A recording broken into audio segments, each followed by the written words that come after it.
अभी भी क्योंकि पिक्चर काफ़ी हद तक क्लियर नहीं है कौन कौन से खिलाड़ी जो हैं वो अपनी टीम्स को ज्वाइन कर रहे हैं और किन खिलाड़ियों की जानिब से अब तक कंफर्मेशन सामने आई है अपनी टीम्स को ज्वाइन करने के हवाले से। देखें, हम गुज़श्ता रोज़ भी जिक्र कर चुके हैं, प्रोग्राम जारी था जब स्केड्यूल बाकायदा अनाउंस हुआ था, क्योंकि 3 मैचेस जो हैं इब्तदाई वो रावलपिंडी को दिए गए हैं। एक दिन जो है वो डे मैच भी होगा, फिर शाम का मैच होगा और बाकी 5 मैचेस जो हैं लाहौर में होंगे।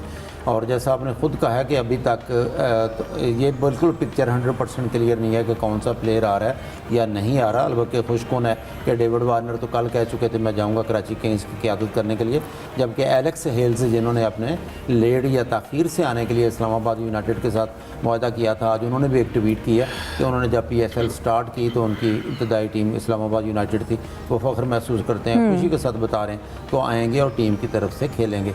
तो अब देखना ये है कि चंद दिनों में 1-2 दिन में वाज़ेह हो जाएगा कौन कौन सा गैर मुल्की प्लेयर आता है और कौन सा जो है अभी नहीं आ सकता अपनी मसरूफियात की वजह से। अभी तक जो मीडिया इतलात हैं उनके मुताबिक लगता है कि ऑस्ट्रेलिया और न्यूजीलैंड के प्लेयर्स का आना कदरे मुश्किल होगा। फिर बांग्लादेश के रिशाद हुसैन जो है वो लाहौर कलंदर्स की तरफ से खेलते हैं। नाहिद राना जो उनके फास्ट बॉलर हैं पेशावर ज़ल्मी में है, क्योंकि बांग्लादेश अपनी T20 स्क्वाड का ऐलान कर चुका है जो उन्होंने इब्तदाई 2 मैचेस खेलने हैं UAE में, UAE के ख़िलाफ़। फिर उनकी टीम पाकिस्तान में आएगी तो बज़ाहिर लगता है उनका भी आना मुश्किल होगा। तो गैर की मुल्की प्लेयर्स किस हद तक आते हैं या कितना कम्बिनेशन मुतासर होता है, तो इस मौके पे क्योंकि एक गैप आ गया जिसका हम बार बार जिक्र करते हैं, भारत की कहना चाहिए जंगी जुनून, उस गैप की वजह से अब टीमें किस हद तक रिप्लेसमेंट पे अमल करती हैं और किस हद तक कर सकती हैं उन प्लेयर्स को, इस पर थोड़ा सा टाइम भी लगेगा और कुछ दिन भी लगेंगे। सही। सलीम खालिक साहब, आपकी जानिब आना चाहूँगी, क्या देखते हैं अगर टीम्स में जैसा कल यूसुफ ने कहा कि चलें एटलीस्ट 2-2 प्लेयर्स जो हैं इंटरनेशनल वो अपनी टीम्स को ज्वाइन करेंगे, तो उसके बाद जो टीम्स का कॉम्बिनेशन होगा वो टीम की परफॉर्मेंस को किस हद तक मुतासर कर सकता है?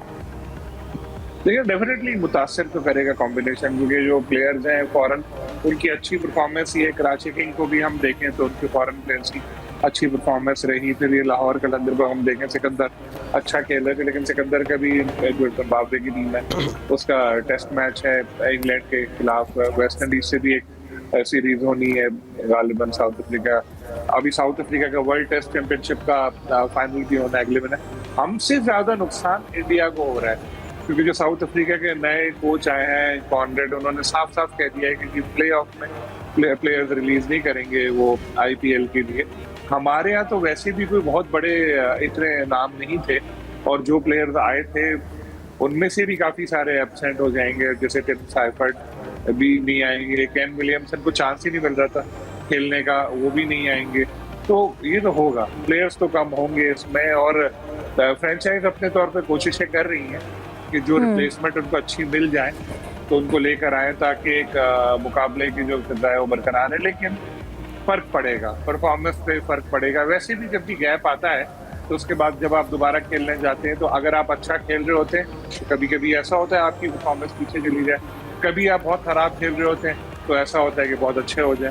शायद इस्लामाबाद यूनाइटेड के साथ ऐसा हो जाए या कोयटा के साथ, तो कुछ कह नहीं सकते अभी। यकीनी तौर पर टीमों का कॉम्बिनेशन बहुत मुतासिर होगा और परफॉर्मेंस में भी हमें काफ़ी अप्स एंड डाउन नजर आएंगे। जैसे अभी जाहिद भाई बता रहे थे कि अभी तक पिक्चर क्लियर नहीं है, क्योंकि मीडिया रिपोर्ट्स पर ही हमारा भी इधर उधर से जो खबरें आ रही है उनके इंतजार है। बस उनका डेविड वार्नर के इसलिए क्लियर था कि ऑस्ट्रेलिया की मीडिया को उनके मैनेजर ने कहा था कि वो जा रहे हैं। बाकी प्लेयर्स के हवाले से अब तक ऑफिशियली PCB ने भी कुछ नहीं बताया कि कौन आ रहा है कौन नहीं आ रहा है। सही। क्योंकि यूसुफ अब PSL जो है वो दोबारा से शुरू हो रहा है, तो यकीनन टिकट्स की फ़रोख्त का सिलसिला जो है उसका भी आगाज़ होगा या हो चुका है। इस हवाले से आपके पास क्या अपडेट्स हैं? देखिए इफ्ज़ा, टिकट्स की इतनी ज़्यादा कोई डिमांड पहले भी हमने देखा कि नहीं थी, लोग अपना उन्होंने पहले से परचेज़ किए थे। अब पाकिस्तान क्रिकेट बोर्ड ने आज अनाउंस किया कि जो टिकट जिन लोगों ने पहले से खरीद रखे हैं बिल्कुल उसी तरतीब के मुताबिक वो दोबारा आकर उन्हीं डेट्स में ये अपना ये मैचेस दोबारा यहाँ पर देख सकते हैं। कुछ ज़्यादा इतनी ज़्यादा कोई हुरबांग कोई चीज़ें ऐसी नहीं हो रही जिससे कोई मसाइल पैदा हों। और जो मुल्तान और एक मैच था उसको भी रिफ़ंड करने का ऐलान किया गया, जबकि एक जो क्वालिफायर होना था रावलपिंडी में उसको भी उन्होंने रिफ़ंड करने का ऐलान किया। तो टिकटों का इतना ज़्यादा इशू नहीं है, क्योंकि पाकिस्तान क्रिकेट बोर्ड के अच्छे इंतजाम किए थे और टिकटों की जो सेल जिन लोगों ने नहीं लिए थे उनके लिए दोबारा मौका दिया गया कि वो अपने टिकट्स दोबारा अपने सेल कर अपना परचेज़ कर सकते हैं। तो आज चूँकि 14 तारीख है और पाकिस्तान क्रिकेट बोर्ड ने तमाम जो टीमों के मालिकान को कहा था कि अपनी जो टीमें वहाँ पर संपर्क कर दें आज इस्लामाबाद में। मेरी इत्तला के मुताबिक 2 दिन के लिए प्रैक्टिस वहाँ पर रखी जा रही है, और क्योंकि मौका दिया जाएगा दोबारा से खिलाड़ियों को अपनी ट्रेनिंग अपनी उसमें यकजान होने का, ताकि वो अच्छा मैच जो है उसको अच्छा कर सके और अच्छी परफॉर्मेंस दे सके। अगर रही बात गैर मुल्की खिलाड़ियों की, तो आज या कल तक वाज़ेह हो जाएगा कौन हमारे पास आ रहा है कौन नहीं आ रहा। लेकिन सबसे सही। खुशी की खबर यह है कि पाकिस्तान में कोई सिक्योरिटी के किसी ने भी कोई ऐसा इशू नहीं बनाया जितना IPL में बनाया गया, जैसा कि सलीम साहब ने पहले जिक्र किया।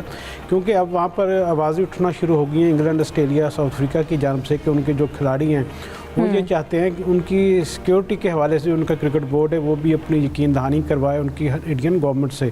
तो ये जो पहले पाकिस्तान क्रिकेट बोर्ड पर एक सवालिया निशान था, वो सवालिया निशान बिल्कुल वैसा ही इंडियन क्रिकेट बोर्ड पर और इंडियन गवर्नर पर भी लग चुका है, क्योंकि वहाँ पर सिक्योरिटी के इशू यकीनी तौर पर हैं। बिल्कुल यकीनन सिक्योरिटी इश्यूज हैं।